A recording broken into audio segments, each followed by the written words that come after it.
ओम श्री गणेशाय नमः।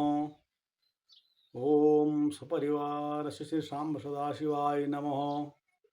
ओम मातृ पितृ चरण कमलेभ्यो नमः।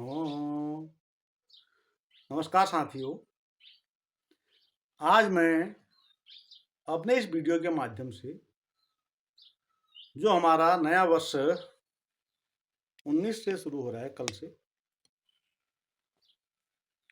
उस संदर्भ में आपसे कुछ कहना चाह रहा हूं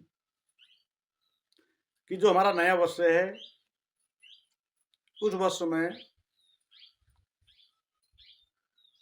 जो हमारे राजा हैं, जो मंत्री हैं, उनके क्या क्या फल हैं, वो मैं आपको इस वीडियो के माध्यम से बता रहा हूं। तो कल 19 मार्च से हमारा नया वर्ष चैत्र का महीना प्रारंभ हो रहा है, जो चैत्र शुक्ल प्रतिपदा से शुरू होता है, जब नवरात्रि शुरू होती है। तो कल ही प्रथम नवरात्रि है, यानी कल ही सुबह 6:53 तक अमावस्या होने के बाद प्रतिपदा शुरू हो जा रही है।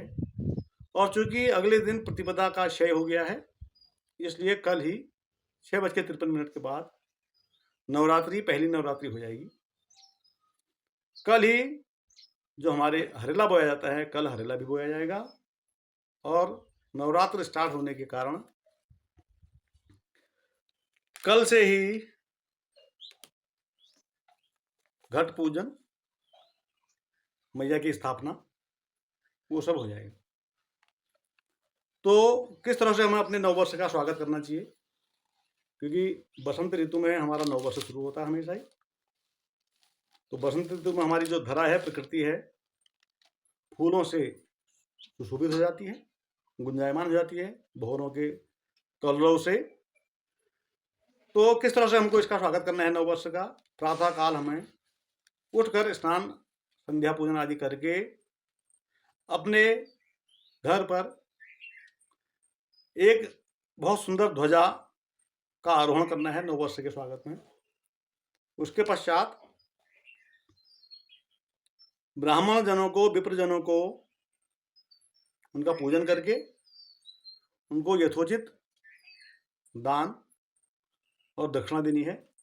उसके पश्चात हमें नववर्ष में जो हमारा इसका फल है वह सुनना है।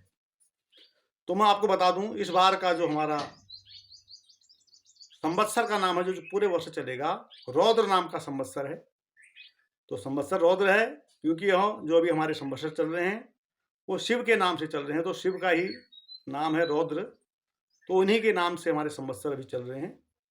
क्योंकि 20 संवत्सर शिव के, ब्रह्मा के और विष्णु के होते हैं, तो शिव के संवत्सर चले हुए हैं। तो रौद्र संवत्सर का जो इस बार जो फल है, तो कह रहे हैं कि रौद्र नामक संवत्सर के फल क्या हैं? तो जो राजा लोग हैं रौद्र नाम के संवत्सर में, प्रकृति में क्या होगा? अशांति होगी, पृथ्वी में अशांति होगी, और राजा लोग आपस में ही युद्धरत रहेंगे। पृथ्वी में बहुत उत्पात होने की स्थिति बनी हुई है और सर्वत्र एक दूसरे के साथ युद्ध आदि की संभावना बनी हुई है। अगर हम फसलों की बात करें तो फसल में भी क्या होगा? नुकसान आदि होने की संभावना ज़्यादा है। जैसे हमारे फसलों में कौन नुकसान पहुंचाते हैं? चिड़िया आदि नुकसान पहुंचाती हैं, तो इनके द्वारा नुकसान की संभावना है। चूहे आदि के द्वारा नुकसान होने की संभावना है फसलों की। और अन्य जो बंदर आदि के द्वारा जो उत्पात मनाया जाता है, मचाया जाता है, वह भी इस वर्ष की उसकी संभावना ज़्यादा है। इसके बाद अगर हम बात करें गर्व भरा कि इस वर्ष राजा कौन है, तो बृहस्पति देव इस बार राजा हैं। तो उनके प्रभाव से, क्योंकि शुभ ग्रह हैं बृहस्पति देव, तो उनके प्रभाव से और गुरु की कृपा से, राजा बृहस्पति की कृपा से अच्छी फसलें होंगी। गौरस की अधिकता, यानी गाय में जो दुग्ध आदि है, दुग्ध पदार्थों की अधिकता रहेगी। तो इनके फल बहुत अच्छे हैं। इसके साथ साथ लोगों द्वारा हवन आदि कार्य किए जाएंगे। ये हमारे जो बृहस्पति राजा हैं उनके फल हैं। अगर हम कहें कि सेनापति, तो जो अमात्य है हमारे सेनापति है वो मंगल हैं। तो मंगल के प्रभाव से जनता बीमारियों से दुखी रहेगी। ये अमात्य जो है हमारे जो सेनापति है मंगल है, इनका प्रभाव है। और गेहूं आदि जो फसल है वो फसल अच्छी होने की संभावना है। इसके अलावा जो रस पदार्थ के स्वामी हमारे शनिदेव हैं, तो इसके प्रभाव से रस आदि पदार्थों का इस बार जो फसल है रस आदि पदार्थों की, वह फसल कम होगी। अब इसके बाद हम अगर बात करें इस वर्ष में किस राशि को संवत्सर पैठ है, तो जो संवत्सर प्रतिपदा 19 मार्च को है, उस दिन मेष, सिंह और धनु, ये 3 राशियों को संवत्सर इनके प्रतिकूल है, पैठ है। और अगर हम बैसाखी की बात करें, बैसाख एक गते की बात करें, तो उस दिन कर्क, वृश्चिक और मीन, इन 3 राशियों को बैसाखी के दिन पैठ नहीं है, यानी एक गते बैसाख को उनको पैठ नहीं है। तो इस अपैठ के कारण जो दोष जो इसका है, उस दोष को दूर करने के लिए दुर्गा सप्तशती का पाठ करना चाहिए अपने घर में, और ब्राह्मणों को सफेद वस्त्र और सफेद अन्न ये दान करना चाहिए। अब इसके बाद हम बात करें कि संक्रांति किस किस राशि के जातकों को कहाँ कहाँ गई हुई है, यानी उनके शरीर के किस अंग में गई हुई है, तो इसके बारे में बात करें। तो जिसको हम बोलते हैं वामपाद दोष, वामपाद में से बाएं पैर में किसकी संक्रांति गई हुई है, उसका क्या दोष है, और उस दोष को दूर करने के लिए हमें क्या करना चाहिए। तो जिस जातक का जन्म नक्षत्र पूर्वा भाद्रपदा, उत्तरा भाद्रपदा और रेवती, ये 3 नक्षत्र में जिस जातक का जन्म हुआ है, उस व्यक्ति को इस बार संक्रांति उसके बाएं पैर में गई है, तो वामपाद दोष है उसका।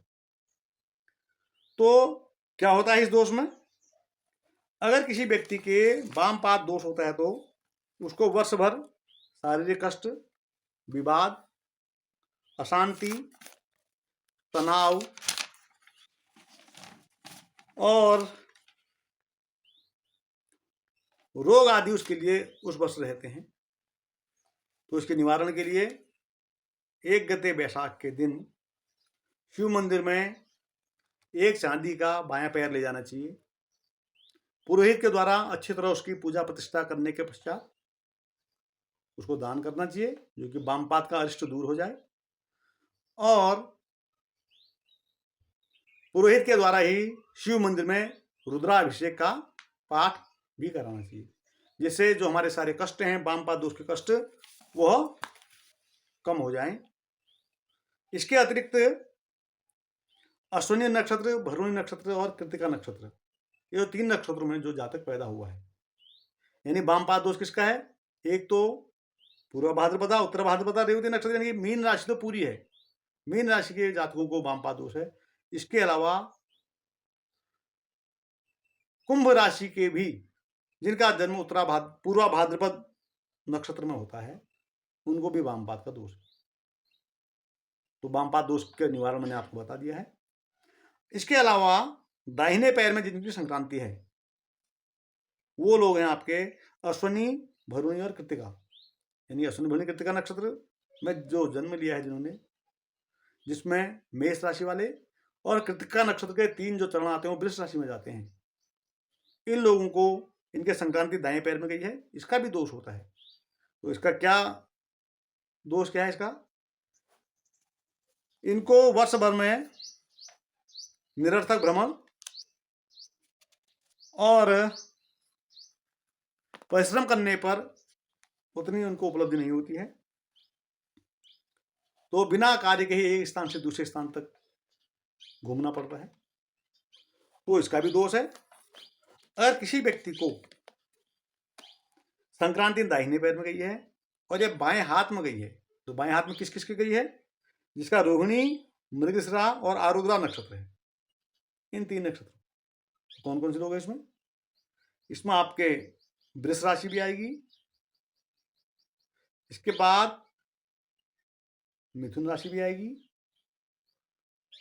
और ये राशि आएंगी।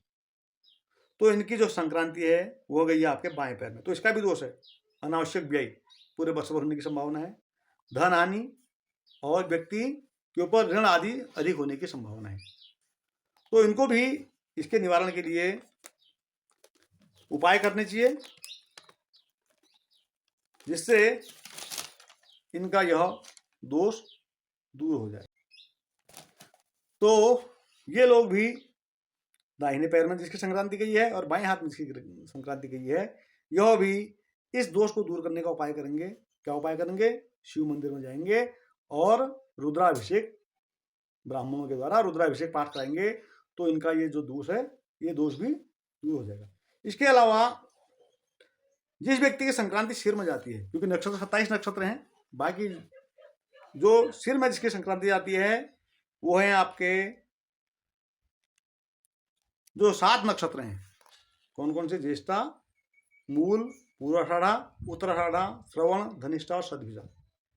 तो इसका फल है, इनको वर्ष में भूमि भवन का लाभ होगा और मान सम्मान में वृद्धि होगी। जिसकी संक्रांति मुंह में गई है, कौन कौन से लोग हैं? स्वाति नक्षत्र, विशाखा नक्षत्र और अनुराधा नक्षत्र। इनकी संक्रांति मुंह में गई है, तो इसका जो फल है वो इनको विद्या में, जो विद्यार्थी उनको विद्या लाभ करेंगे, विद्या में उनको लाभ होगा। और प्रतियोगिता की कोई परीक्षा है, कोई परीक्षा है उनके पास जिसको दे रहे हैं, किसी प्रतियोगिता की, किसी नौकरी आदि की जो परीक्षा है, उसमें उनके सफल होने की संभावना अधिक है। तो संक्रांति जिसके हृदय में गई है वो नक्षत्र है आपके मघा, इसके अलावा पूर्वा फाल्गुनी, उत्तरा फाल्गुनी और हस्त और चित्रा। इनके संक्रांति हृदय में गई है, तो इसका फल जो होता है, आर्थिक संसाधनों में वृद्धि होती है, यानी कि जो सुविधा के जो संसाधन होते हैं उन संसाधनों में वृद्धि होती है। तो ये तो मैंने आपको आज बता दिया संवत्सर के बारे में और संक्रांति के बारे में। तो अगले मेरा जो वीडियो है उसमें आप देखेंगे कि राशिफल 12 राशियों में किस राशि का इस वर्ष फल क्या रहेगा, वो आप अगले वीडियो में देखेंगे। धन्यवाद।